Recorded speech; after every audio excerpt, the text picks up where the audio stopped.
अगर कोड़े मारकर मारने की व्यवस्था थी, जीसस ने चेंज कर दी। लहू बहाने की थी, चेंज कर दी। आंख के बदले आंख थी, चेंज कर दी। पर व्यभिचार वाली को चेंज नहीं किया, उसको और सख्त कर दिया। माता पिता की आज्ञा कर चेंज नहीं किया, सख्त कर दिया। चोरी को चेंज नहीं किया। हमें फिर देखना पड़ता कि परमेश्वर ने क्या किया। लेकिन जीसस ने कहा अच्छा होता इन्हें भी करते रहते और उन्हें भी ना छोड़ते। जब 5000 पुरुष थे तो स्टडी बताती है इजराइल की पॉपुलेशन के हिसाब से उस समय कितने बच्चे होते थे एक लेडी के। अगर भीड़ में 100 बंदे हैं, 100 पुरुष हैं, तो कितने बच्चे हैं, कितने औरतें, कितने बुजुर्ग, सब कुछ मिला के कितने टोटल होते थे। तो स्टडी बताती है कि जब 5000 पुरुषों की बात हो रही है, वहां पर 20,000 टोटल लोग थे, औरतें और बच्चों को मिलाकर। 5000 पुरुष, औरतें, बच्चे मिलाए तो 20,000। जब परमेश्वर ने 4000 लोगों को खाना खिलाया तो वहां 16,000 पुरुष के करीब हम लगा के चलते हैं। ओके, अब पहला चमत्कार हुआ, 20,000 लोगों को खाना खिलाया। दूसरा चमत्कार हुआ तो 16,000 लोगों को खाना खिलाया।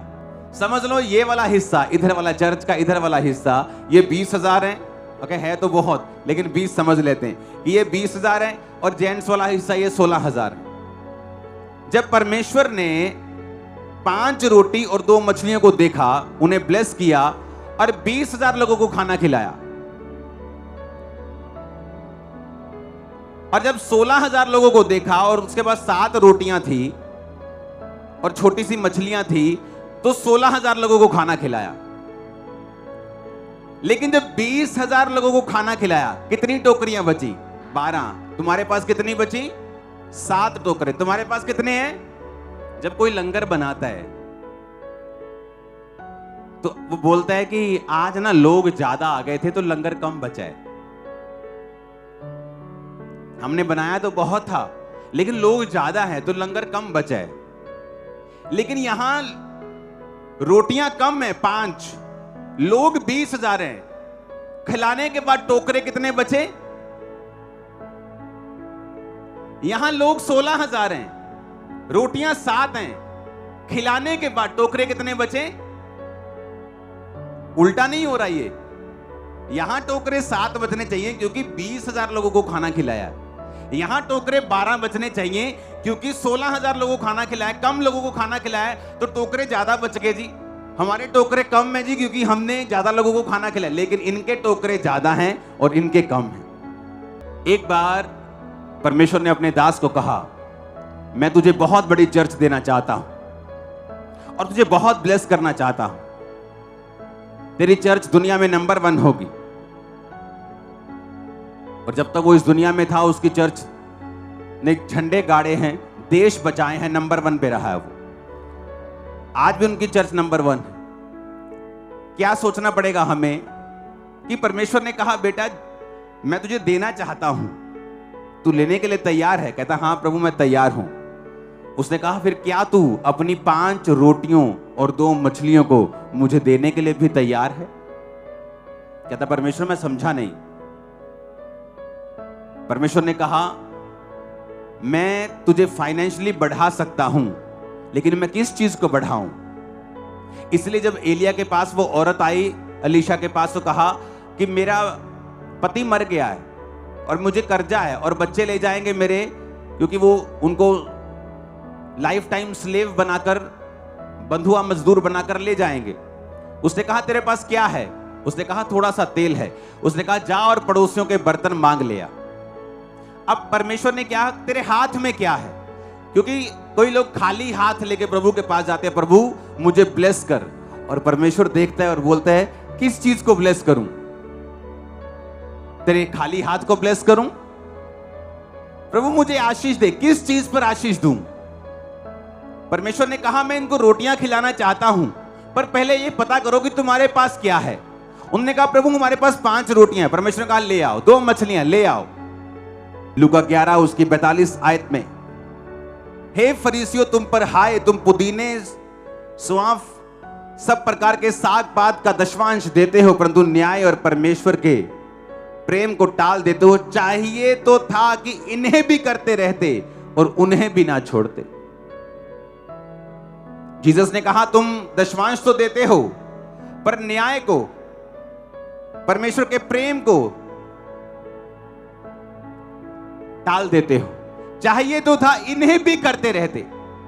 जीसस ने टाइथ को सपोर्ट किया है।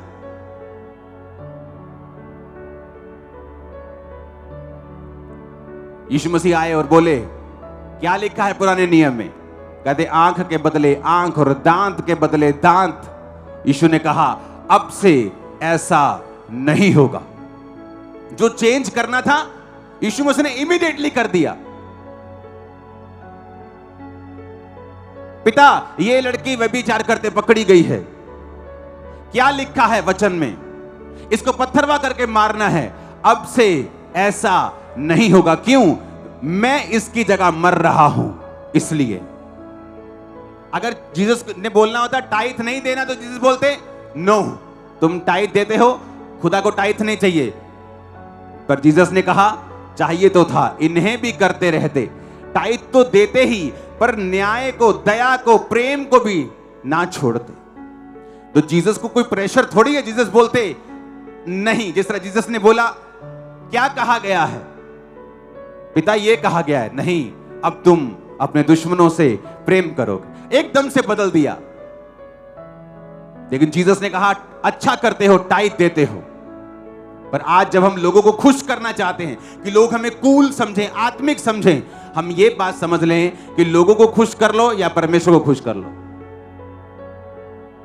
इसलिए पौलुस कहता, जो तुम टाइथ देते हो, जो तुम तनख्वाह देते हो, जो तुम काम करते हो, वो मुझे नहीं मिलता, वो परमेश्वर के घर में जाता है। तुम्हारे पैसे से मैं तनख्वाह नहीं लेता हूं, वो सारा का सारा 100% सेवकाई में जाता है। इसीलिए मैं खुल के प्रीच कर सकता हूं कि जो सही है वो सही है। तुम कूल देखने की कोशिश मत करो, क्योंकि वचन कहता है, जीसस ने कहा चाहिए था इन्हें भी ना छोड़ते और उन्हें भी करते रहते।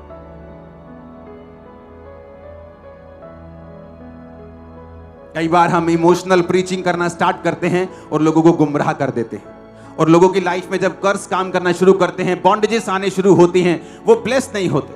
जहां ज्यादा बांटा गया, उल्टा टोकरियां ज्यादा थी। जहां कम बांटा गया, उल्टियां टोकरियां कम थी। होना यह चाहिए कि जहां ज्यादा लोग थे टोकरियां कम बचे, जहां कम लोग थे टोकरियां ज्यादा बचे। लेकिन हुआ यह, जहां ज्यादा लोग थे टोकरियां भी ज्यादा थी। जब आप ज्यादा देंगे, आपके पास ज्यादा बचा हुआ मिलेगा, जैसा किसी के पास नहीं। आपको नहीं मानना वचन, आपकी मर्जी है, क्योंकि मैं तो ब्लेस हूं इस वचन को मानने से। अगर हम बिब्लिकल प्रिंसिपल्स को समझ जाएं और उन्हें अप्लाई करना स्टार्ट कर दें। मैथ में किस बच्चे के नंबर आते हैं? जिसे फार्मूला समझ आते और वो उन्हें अप्लाई करता है। जिसे समझ नहीं आती वो बस टाइम पास करता है। वही आत्मिक लोग हैं जिन्हें इस फार्मूला की समझ नहीं आई, वो इमोशनल बातें करते हैं। जिन्हें समझ आ गई वो अप्लाई करते हैं, अपने रिजल्ट से आपको जवाब देते हैं कि ये देखो रिजल्ट। कितने मेरी बात को समझ रहे हैं? अब हमें यह बात समझने की जरूरत है कि टाइथ क्या है। क्या यह पुराने नियम का है? नहीं। उत्पत्ति 14 उसकी 20 आयत में लिखा है, और धन्य है परम प्रधान ईश्वर जिसने तेरे द्रोहियों को तेरे वश में किया है। तब अब्राम ने उसको सबका दंश मांस दिया। मलकीसेदेक को। नया नियम पुराना नियम कुछ नहीं है अभी। पुराना नियम तो मूसा के बाद आया। पुराने नियम से पहले भी वो टाइथ देता है। उसके बाद हम पढ़ेंगे उत्पत्ति 28 उसकी 20 से 22। तब याकूब इसी अब्राहम का पोता मन्नत मांगी, यदि परमेश्वर मेरे संग रहकर इस यात्रा में मेरी रक्षा करे और मुझे खाने के लिए रोटी और पहनने के लिए कपड़ा दे, तो मैं अपने पिता के घर में कुशल क्षेम से लौट जाऊं, तो यहोवा मेरा परमेश्वर ठहरेगा, और ये पत्थर जिस पर मैंने खंबा खड़ा किया है परमेश्वर का भवन ठहरेगा, और जो कुछ तू मुझे देगा उसका दशवांश मैं तुझे अवश्य ही दिया करूं। कोई पुराना नियम नहीं है। पुराने नियम से कई 100 साल पहले की बात है। याकूब हुआ, उसके 12 बच्चे हुए, क्योंकि जो टाइथ है ये एक कवनेंट है, ये एक वाचा है जिसको समझ आ जाती है कि भाई साहब मैं जितना मर्जी आत्मिक हूं, मेरे खाली हाथ को परमेश्वर ब्लेस करने वाले नहीं हैं। उसने हीरो के प्लैनेट्स बना दिए हैं, लेकिन वचन में वो हमें बोने के लिए इसलिए कहता है क्योंकि इस दुनिया में अगर आपको और मुझे परमानेंट ब्लेसिंग लेनी है और हमें गॉड्स आइडिया के मुताबिक बढ़ना है, तो हमें परमेश्वर को प्रूफ करना होगा कि ये पैसा, ये चीजें, ये मेरे लिए कुछ मायने नहीं करती। जब आप बोते हैं पैसे को, तो ये एक इंप्रेशन होता है कि आप पैसों से ज्यादा परमेश्वर से प्यार करते हैं। मोस्टली आप दुनिया में देखोगे जो प्रेयर वॉरियर्स होते हैं, मोस्टली प्रेयर वॉरियर बड़े गरीब होते हैं, सारे नहीं होते।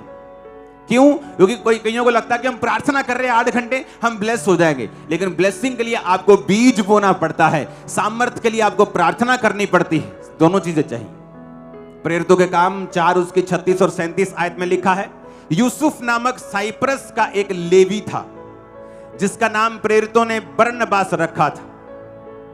उसकी कुछ भूमि थी जिसे उसने बेचा और दाम के रुपए लाकर प्रेरितों के पांव पर रख दिया। अब ये बरनबास बाद में बना, पहले यूसुफ था। और भूमि बेची, जिस तरह सब कलीसिया कर रही थी, बीजों को ला रही थी, प्रेरितों के पांव पे रखती थी, काम बढ़ रहे थे, लोग बढ़ रहे थे, हजारों बपतिस्मे ले रहे थे, हर जगह सुसमाचार का प्रचार हो रहा था। उसके बीज ने उसको एक आम विश्वासी से प्रेरित बना दिया था। आपका बीज क्या करता है? आपकी कॉलिंग की तरफ आपको धकेलता है। आपकी कॉलिंग, खुदावंद ने चाहा है आप दुनिया में डॉक्टर भी बने, आप मेरा सुसमाचार प्रचार भी करें। आपकी कॉलिंग एक इंजीनियर की है, आपकी कॉलिंग एक बिजनेसमैन की है, आपकी कॉलिंग एक अच्छे जॉब लेने की है, आपकी कॉलिंग एक फाइनेंशियल ब्लेस होने की है। तो आपका बीज क्या करता है? कौन सा बीज? जो आपको हिलाता है, आपको डिस्कंफर्ट में लेके, जो बीज देने पर दुख महसूस हो, थोड़ा सा कवर करने में समय लगे। ऐसा बीज नहीं मैं अपने पॉकेट निकालूं, देखूं 10 नोट पड़े, मैं 1 नोट निकालूं तो मुझे कोई फर्क नहीं पड़ता। लेकिन वचन कहता है ऐसा बीज अगर मैं निकालूं, 10 में से 8 नोट ही निकाल दूं, तो मुझे वो 8 भरने में समय लगेगा, थोड़ा एफर्ट लगेगा, थोड़ा पेन होगी। वही बीज है जो रियल में हमें ब्लेस करता है, बढ़ाता है, हमारी हदों को बढ़ाता है, हमारी कॉलिंग की ओर हमें लेके जाता है, बुलाहट के करीब करता है। हालेलुया। लेकिन हम वो ना सुने जो हमारी कानों की खुजली को ठीक करे, हम वो सुने जो परमेश्वर हमें सुनाना चाहते हैं। हम ऐसे बीजों को बोएं जिसे परमेश्वर देखें कि वाकई इसने अपनी औकात से बाहर बोया, इसने अपनी हैसियत से बाहर बोया और ये अपनी हैसियत से परे जाएगा।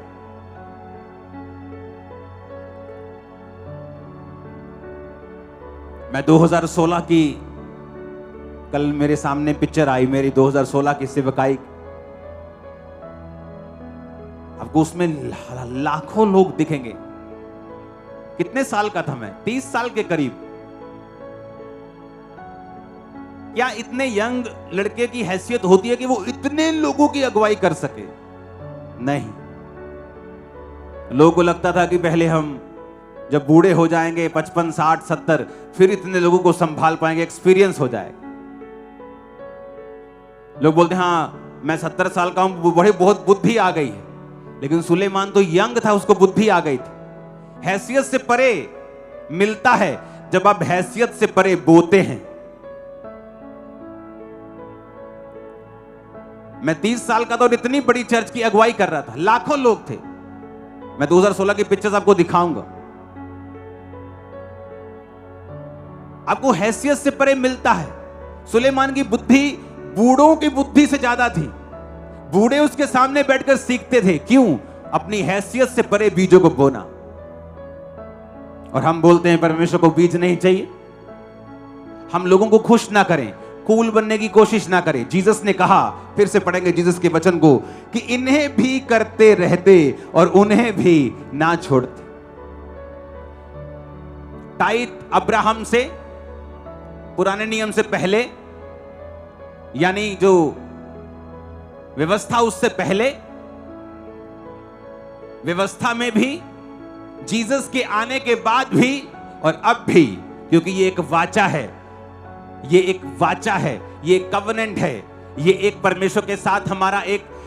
याकूब कहता कि अगर तुम मेरा, यानी अगर तुम मुझ पे जाहिर करे और मुझे मालूम हो जाए तो मैं अपना टाइट तुझे दूंगा।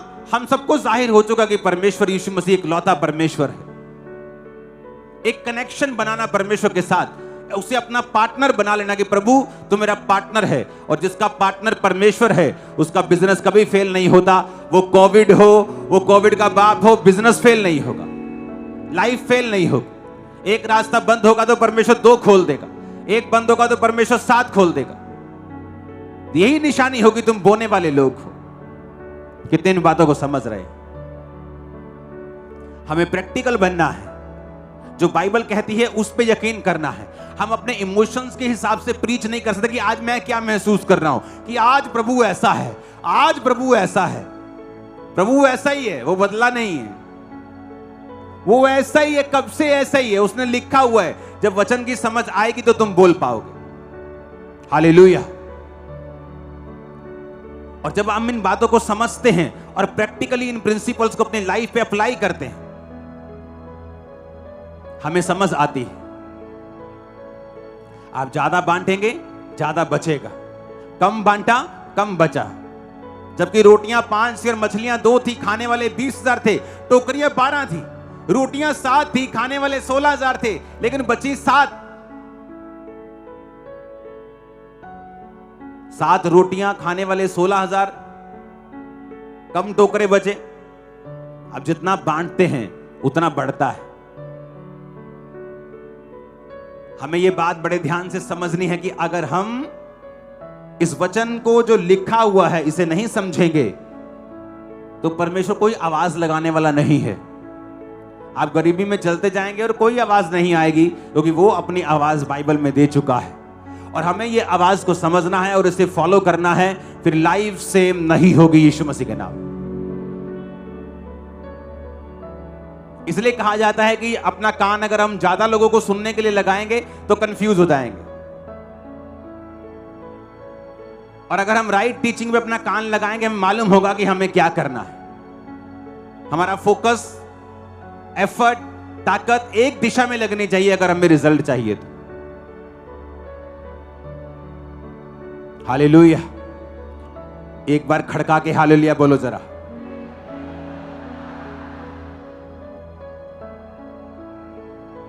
परमेश्वर का दास जा रहा है गली में से, औरत उसे देख रही है, कहती है कुछ कुछ दिनों बाद आता जाता है, ये मुझे कोई धर्मी आदमी लगता है। जब ये निकलता है ना तो मुझे ये परमेश्वर का दास लगता है। उसके लिए एक कोठरी बनाई, एक कमरा बनाया, एक दीवट रखी, एक 5 स्टार जो मेज लगा के पूरा रूम बना दिया। कहती प्रभु के दास जब भी आए ना यहां रुक के जाइएगा। उसने तो नहीं कहा मुझे कुछ चाहिए, और जब वो रुका तो अलीशा ने कहा कि गेजी से पूछ इसको क्या चाहिए। वो बड़ा चालाक असिस्टेंट था, उसे सब मालूम था। कहता है देखो मुंडा है नहीं है, देखो काका है नहीं, बच्चा है नहीं है, देखो। उसने कहा बुला कि अगले साल तू एक बेटा अपनी छाती से लगाए। बूढ़ी थी वो, उसने कहा नहीं मुझे धोखा ना दे। कहता ऐसा होगा। क्यों? एक बीज की वजह से। और आप बोलते प्रभु को कुछ नहीं चाहिए। परमेश्वर को चाहिए कुछ नहीं, वो सब कुछ बनाया। उसने कहा सोना चांदी मेरा है, लेकिन उसने कहा जब तू मुझे देगा तो उसके कारण मैं तुझे ब्लेस करूंगा। अब्राहम बाइबल में लिखा अपने पेड़ के नीचे द्वार पर बैठा, 3 मनुष्यों को देखता है, भाग के जाता है। उसे मालूम होता है कि ये दूत हैं। क्या बोलते हैं? वो परमेश्वर उसको खाने की कमी है, उसने पूरी दुनिया बनाई है, सारा खाना उसका है। पर उसने कहा प्रभु जब तक मैं रोटी ना लाऊं तब तक जाना मत। और बाइबल कहती फटाफट सारा को जाके कहता है कि फुलके बना। अरे भाई साहब, अब्राहम को समझो। अब्राहम के पास उस समय कम से कम 100 लोगों का स्टाफ होगा जो उसका सिर्फ घर संभालते होंगे। इतना अमीर था कि राजा लोग उससे नफरत करते थे, जेलसी करते थे। इतना अमीर था कि राजाओं के सामने जब वो जाते थे राजा संधि कर लेते थे उसके साथ कि तू हमें नहीं मारेगा, हम तुझे नहीं मारेंगे। लेकिन जब परमेश्वर को देने की बारी आती तो किसको फुलके बनाने के लिए बोलता है? सारा को। 90 साल की, 89 साल की सारा को, बूढ़ी सारा को बोलता है तू फुलके बना और फुर्ती जल्दी कर, हाथ चला, ठक ठक ठक ठक ठक ठक फुर्ती कर। क्योंकि अब्राहम, स्पिरिचुअल लोग वैल्यू को समझते हैं, बोने की, परमेश्वर को बोने की वैल्यू को समझते हैं, उसकी रेफरेंस को समझते हैं, उसकी ताकत को समझते हैं। कितने मेरी बात को समझ रहे हैं? उसने ये नहीं कहा बैठो जी, स्टाफ को बोला स्टाफ तुम जाओ ये करो ये करो ये करो। खुद लगा उसमें, खुद अच्छा बछड़ा लेके गया, अपने सेवक को दिया, खुद अपनी वाइफ को बोला और एक अच्छी भेंट लेके गया। हालेलुया। उस भेंट के बाद क्या होता है? सबको मालूम है क्या होता है। बाइबल कहती है भेंट तुम्हारे लिए मार्गों को खोल देती है। तुम्हारे मार्ग बंद हैं, भेंट उसको खोल देगी। तुम्हारा रास्ता बंद है, भेंट उसको खोल देगी। हमें यह बात समझने की जरूरत है कि भेंट एक स्पिरिचुअल चीज है।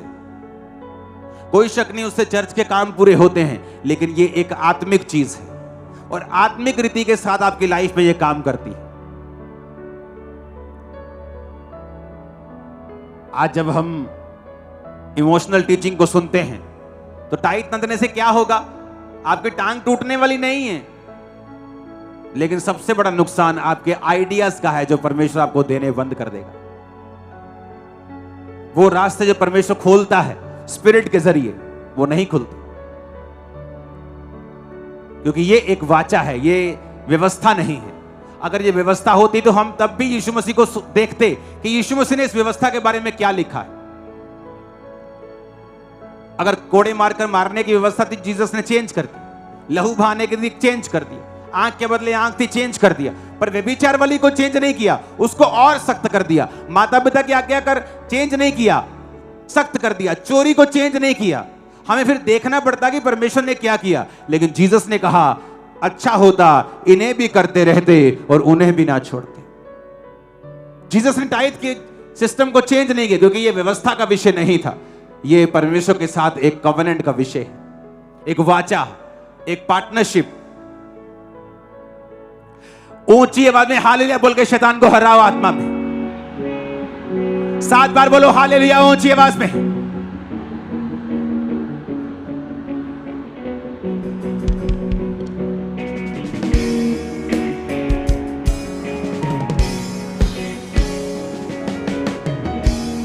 होसना होसना बोलो ऊंची आवाज में 7 बार फिर से।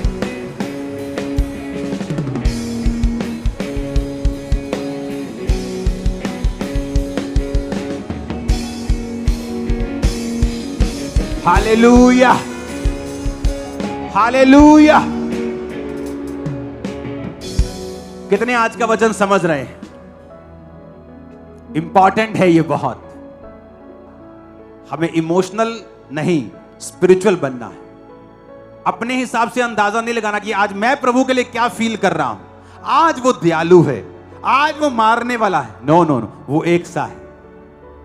मेरी फीलिंग के हिसाब से मैं प्रीच नहीं करूं, मैं प्रीच करूं जो बाइबल एग्जैक्ट उस विषय में कहती है, स्क्रिप्चर्स के साथ, आत्मा की उस अगुवाई के साथ जो मैं आपको बता रहा हूं। ये मेरी लाइफ में काम किया है। सुलेमान की बुद्धि बूढ़ों से अधिक थी, शास्त्रियों से अधिक थी, टीचर से अधिक थी, साइंटिस्ट से अधिक थी। जिसके पास भी वो बैठ जाए उसे ऐसा नहीं लगता था कि हां ये साइंटिस्ट है, साइंस की उसकी बुद्धि अधिक थी। कारण बीज। हालेलुया। पिता ने क्या किया? बीज दिया। क्या दिया? जीसस, उसका एक लौता बेटा, उसका फेवरेट, वो उसने आपको और मुझे दे दिया। फिर क्या मिला यहोवा को? उसे मैं मिला, आप मिले, लाखों लोग, करोड़ों लोग मिले। परमेश्वर को बिना बोए नहीं मिला, तो हम क्या चीज हैं? हरा हरा भरा उससे नहीं मिला बिना बोए, तो सूखे क्या चीज?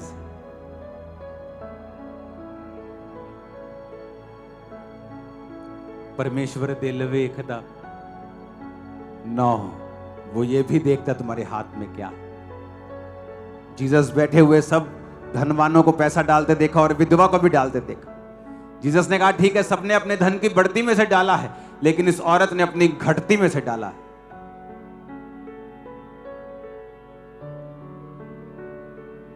हालेलुया। वो आज भी देखते हैं हमें लगता है हमें कोई देख नहीं रहा, लेकिन वो देख रहा है।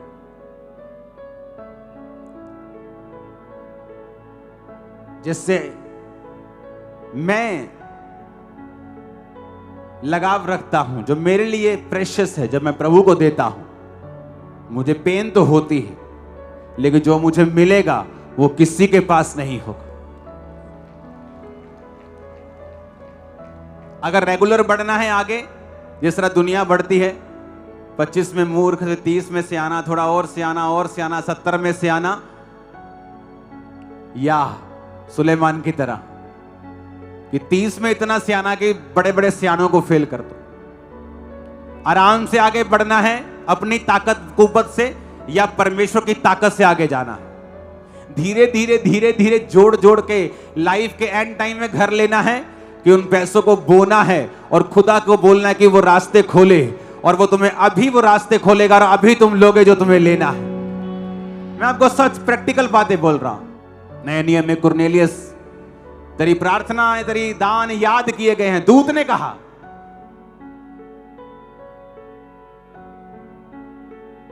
क्योंकि दूत अगर दानों के बारे में परमेश्वर चिंता ना करे, तो दूत कहता तेरी प्रेयर याद की गई है, तू धर्मी है, तो याद। परमेश्वर उसने कहा तेरी प्रार्थना और तेरे दान याद किए गए हैं।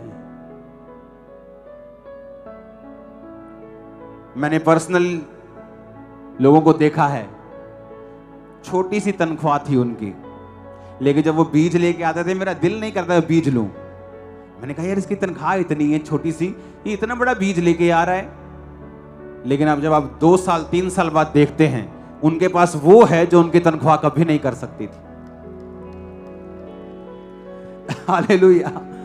कभी नहीं कर सकती थी। उनको भी पता है ये बीज की पावर है। आप जमीन में बीज को बोते हैं, आपको कभी भी सेंस से आप नहीं सोच सकते कि ये इतना बड़ा पेड़ बन जाएगा। आप किसी बच्चे को बोलोगे कि ये बेटा जो ये है ना बीज, यही वो पेड़ है जो ऐसा बन जाएगा, बच्चा बोलेगा ऐसा कभी नहीं हो सकता। जो आत्मिक रूप से बच्चे हैं वही बीज की पावर को नहीं समझते कि ये बड़ा पेड़ बन जाता है। वही सोचते हैं कि नहीं ऐसा नहीं होता। कोई आत्मिकता बीज के बिना पूरी नहीं होती। पुराने नियम में परमेश्वर कहता है तुम्हें होम बलि चढ़ानी है, मुझसे मेल मिलाप करना है, भेड़ लेके आओ। पाप बलि चढ़ानी, पाप हो गया, माफी मांगनी है, भेड़ लेके आओ। आज हम माफी कैसे मांगते? प्रभु मैंने माफ कर दे, चलो जी खत्म। लेकिन जब आपको गलती हो, परमेश्वर को उस बीजों के साथ जाके माफी मांगे। कुछ चाहिए, बीजों के साथ जाएं। आपका बीज एक एक्सप्रेशन है आपका कि आप प्रभु की जो हौंद है, जो उसका उपस्थिति है, उसको आप रिकॉग्नाइज करते, पहचानते हैं और आप उसके सामने जाते हैं ये समझते हुए कि वो आपकी लाइफ को बदल सकता है, वो आपके बीजों को फल दे सकता है, आपकी लाइफ को पूरी तरह से टर्न अराउंड कर सकता है। और आप उस पवित्रताई प्रार्थना और बीजों से भी परमेश्वर के सामने जाते हैं। हालेलुया। ऊंची आवाज में हालेलुया। परमेश्वर के गहरे वेदों को परमेश्वर के दास के द्वारा जानने के लिए और ऐसी और नई वीडियोस को देखने के लिए हमारे YouTube चैनल को सब्सक्राइब करें और साथ में बेल आइकन को प्रेस करें ताकि ऐसी और नई वीडियोस की नोटिफिकेशन सबसे पहले आप तक पहुंच सके। जुड़े रहें परमेश्वर की हजूरी के साथ। God bless you.